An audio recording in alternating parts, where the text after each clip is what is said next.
I sought and soon discovered the 3 headstones on the slope next to the moor. The middle one grey and half buried in heath.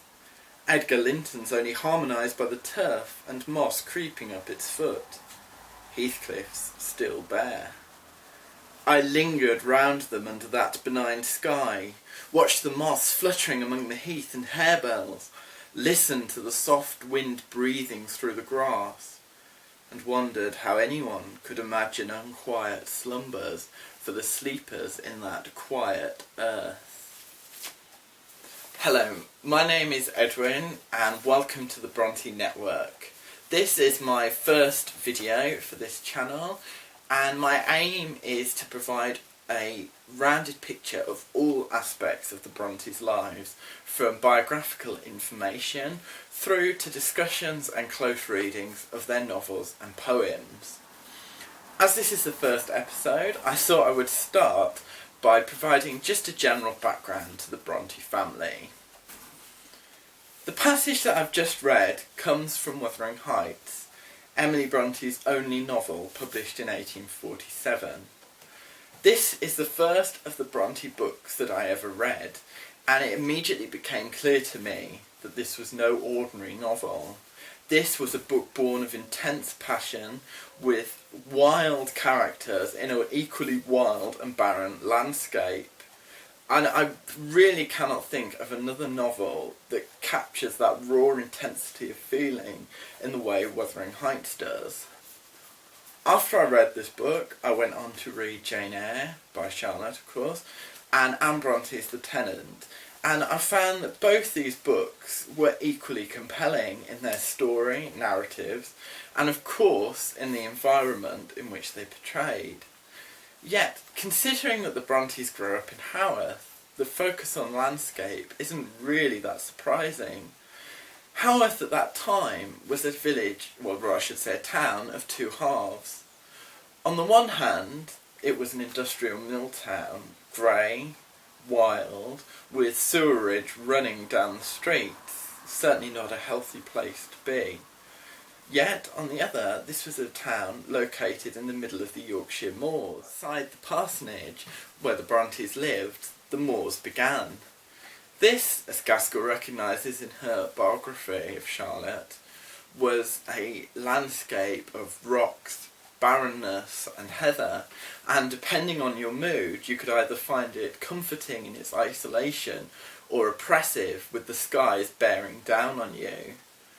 Yet for the Brontes this was home. Yet Patrick, the Brontes' father, was born in Ireland to an incredibly poor family. So how did he come to live in Yorkshire? Well, in 1802 he began studying theology at St John's College in Cambridge, partly funded through a donation by Wilberforce and also by scholarships. Graduated in 1806 and moved to Essex, where he took up the post as a curate.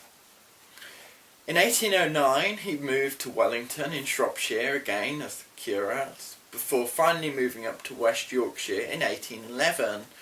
It was here he met his wife Maria Bramwell, who came from quite a wealthy Cornish family down in Penzance. They married in 1812 and by 1814 had had their first child, Maria. In 1815 their second daughter followed, Elizabeth, followed in 1816 by, of course, Charlotte.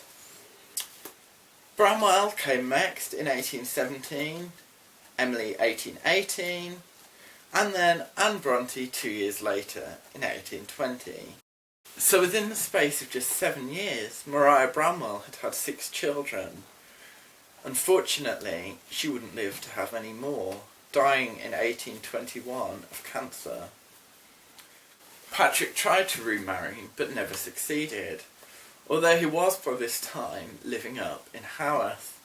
This was not an easy place for a vicar to reside, as previous vicars had been chased out of church by angry parishioners. This was certainly a tough crowd to please. Yet, by all accounts, Patrick was popular and maintained favour with his parishioners, living in the Haworth parsonage. The parsonage itself is an imposing building that captures the greyness of the town as a whole, with a graveyard literally outside the front door. Unfortunately, death did not just stay outside the front window of the parsonage, and by 1825 had struck again. In 1824, Maria and Elizabeth were sent to Cowan Bridge, a school for clergymen's daughters, with Charlotte and Emily following them later the same year. Unfortunately, the conditions at the school were terrible, and whilst Patrick sent his girls there with the best of intentions, the reality was somewhat different. Food was inadequate, and sanitation was extremely poor. In May of 1825, Maria died, aged just 12. The girls were brought home the following month, but it was too late for Elizabeth, who died aged 10 in June of the year. However, by 1835, Charlotte Brontë had gone to become a teacher and was working for Miss Wooler at Roe Head, her former school, and Emily tagged along as a pupil. It was then in 1837 that Charlotte wrote to Southey, telling him of her intentions to be a writer. I'll look at the letter in more detail in a later video. By 1839, Anne had gone to become a governess, and it was her experience of this time that she drew on for much of Agnes Grey, her first novel. In 1840, Branwell went to work for a railway station at London Foot. As the only boy of the family, Branwell was expected to get a good job. But the reality was somewhat different. Branwell had problems with drink and laudanum, and therefore struggled to keep down a job. He was dismissed from his work at the railway after discrepancies in the bookkeeping, and whilst there is no suggestion that this was due to theft, it does appear that Branwell was a sloppy account manager. In 1841, Charlotte was working as a governess too.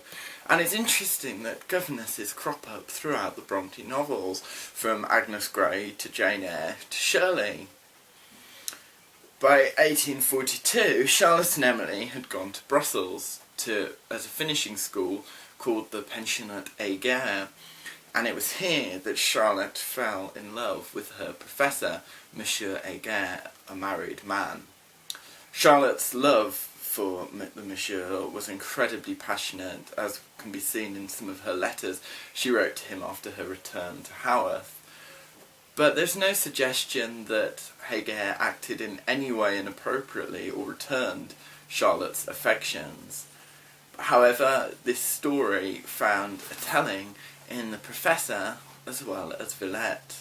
Charlotte certainly seemed to draw on what she knew. In 1845, Anne and Branwell are both working for the Robinsons family, Anne as a governess and Branwell as a private tutor. However, Charlotte is not the only one who's been having problems with the heart. So too has Branwell. He has fallen passionately in love with the lady of the house, Mrs. Robinson, an older woman, and the irony of her name is of course lost on no one. Branwell genuinely believed that once her husband died, Mrs. Robinson would marry him, but she had a completely different intention and married a very wealthy landowner, devastating the young Branwell. After the affair was uncovered to Mrs. Robinson's husband, Branwell left in disgrace, and Anne returned home shortly afterwards, unable to stay after her brother's disgrace. But in 1846, things began to change for the Brontë family, and the first steps towards the family we know today began to emerge. Charlotte discovered her sister Emily's poems, and this was not a surprise to her. She knew that her sister had written poetry, as had all of the Brontë family.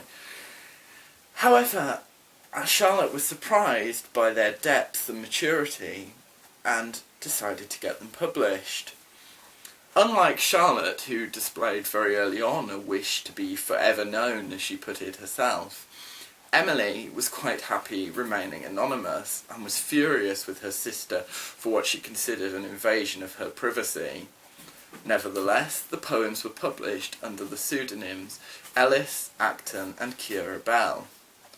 It's interesting how the Brontes chose their own names here. It seems to me this is not just an act to protect their gender from the prejudices of the day, but it's also a form of self-fashioning, creating their own literary identities.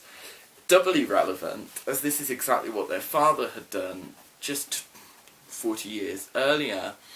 When he'd moved to Cambridge from Ireland, he changed the family name from Brontë to Bronte. By 1847, the great literary masterpieces we know today really began to emerge, with Wuthering Heights and Agnes Grey being published by Emily Brontë and Anne Brontë respectively. However, Charlotte's first novel, The Professor, was rejected, but undeterred, she sent her manuscript of Jane Eyre to be considered for publication, this time with success. By 1848, Anne had written her second novel, The Tenant of Wildfell Hall, which documents the dangers of alcoholism, as well as the difficulties for Victorian women stuck in unhappy marriages. However, by September of 1848, tragedy had struck the family once again, with Bramwell dying of tuberculosis. He was in a very poor state by this time, his mind addled by drugs and alcohol, and he was convinced at times that he would be damned to hell, yet at other times seemed to show an almost atheistic rejection of God, perhaps further evidence for his muddled mental state at the time, completely unsure what to believe. In December of the same year, just 3 months after Bramwell's death, Emily too followed him to the grave. She was also suffering from tuberculosis, but famously refused medical help until the very last minute, where she said, "If you send for a doctor, I shall see him now." She died on the chaise that's still at the Haworth parsonage. Tragedy hadn't finished there. Just a month later, in January 1849, Anne was also diagnosed with tuberculosis. Having seen the devastating effects that this illness had had on her brother and sister, she must have been all too aware of its dangers. She was advised to travel to Scarborough, where the sea air was seen to help the illness. Unfortunately, she died while she was there, and is the only member of the Brontë family to not be buried in Haworth itself. In the space of just a year, Charlotte had lost her 3 remaining siblings. She must have been absolutely distraught. But she turned her attentions to writing once again, and wrote her third novel, Shirley, where the title character is said to be based on Emily. Just 3 years later, in 1852, Charlotte published Villette, her 4th and final novel. In the same year, she received her first marriage proposal from Arthur Bell Nichols, the curate at her father's church. Charlotte rejected him. However, 2 years later, he made a second proposal, and this time Charlotte accepted.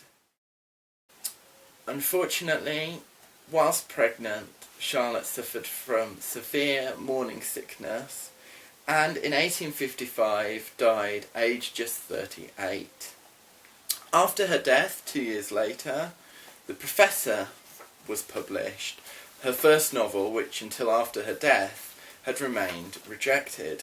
Patrick Brontë lived on to 1861, where he died at the ripe old age of 84, outliving every single one of his children. For such a humble man coming from a poor Irish family to the father of some of the greatest literary talents the world has ever known, this was a remarkable journey.